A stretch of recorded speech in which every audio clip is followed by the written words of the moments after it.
आपका सक्षम news India में स्वागत है। जी मैम बोलिए। बलबीर जी, क्या कहना चाहेंगे? जिस तरह से सबसे पहले तो आपको बधाई देना चाहूंगी, आपके घर में आपकी धर्मपत्नी सरपंच बनी है, तो किस तरह से यहाँ पर आपका कार्य बढ़ता है, आप किस तरह से गाइड करेंगे कि उन्हें किस तरह से लोगों के हित में काम करना चाहिए? मैम सबसे पहले तो उन्होंने लोगों के साथ मिलजुल कर रहना चाहिए और जो भी काम आता है उसको ग्राउंड पे चलाना चाहिए। जी जी। और मनरेगा को, जैसे पिछले मनरेगा में जो एक गड़बड़ी देखी गई थी, उस गड़बड़ी को आप किस तरह देखते हैं और किसे उसका जिम्मेदार मानते हैं आप?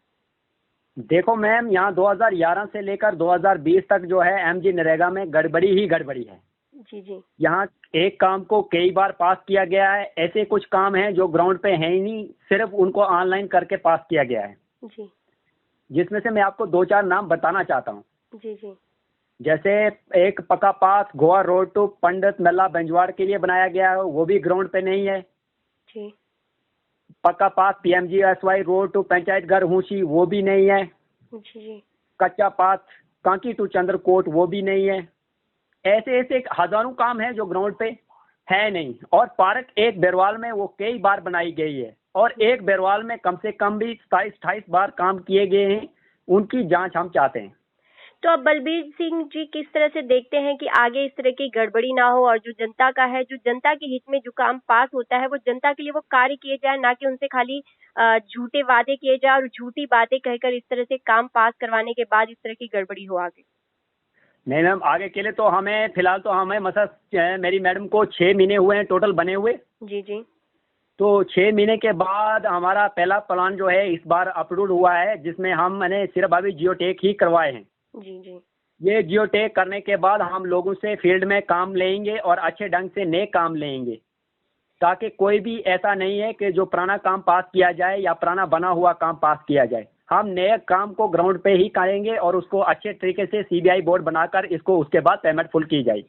तो 6 महीने का समय बीत चुका है, जनता किस तरह से देखती है, वहाँ के ग्राम लोग किस तरह देख रहे हैं कि पहले किस तरह से कार्य है और इस 6 महीने बनने के बाद अब किस तरह से आपकी धर्मपत्नी जो है वो किस तरह से फील्ड में रहकर लोगों के हित में किस तरह से अभी तक कार्य कर रही है और आगे उन्होंने क्या कुछ एक बना रखा है कि आगे भी हमें इस तरह से इस गाइडलाइन के अनुसार इस काम को करना है?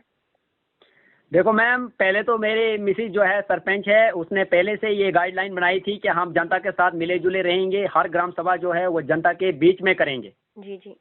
जी, तो इसके कारण से यहाँ पर थोड़ी सी उसे अड़चन आने लगी कि जब ग्राम सभा में जाने लगी, वहाँ पे 4 मेंबरों ने एक साइड अलग से अपना पॉलिटिक्स करना शुरू कर दिया। जी जी। जिसकी वजह से मेरी मैडम को, सरपंच को काफी बड़ी दिक्कत परेशानी आने लगी। 2 मेंबर उसके साथ थे, ये ग्राम सभा में बार बार अड़चन डालने लगे। इन्होंने मेरी मैडम का एक सप्लीमेंट्री प्लान जो है वो भी खत्म कर दिया, वो भी चढ़ने नहीं दिया। 69 लाख कुछ पॉइंट का था।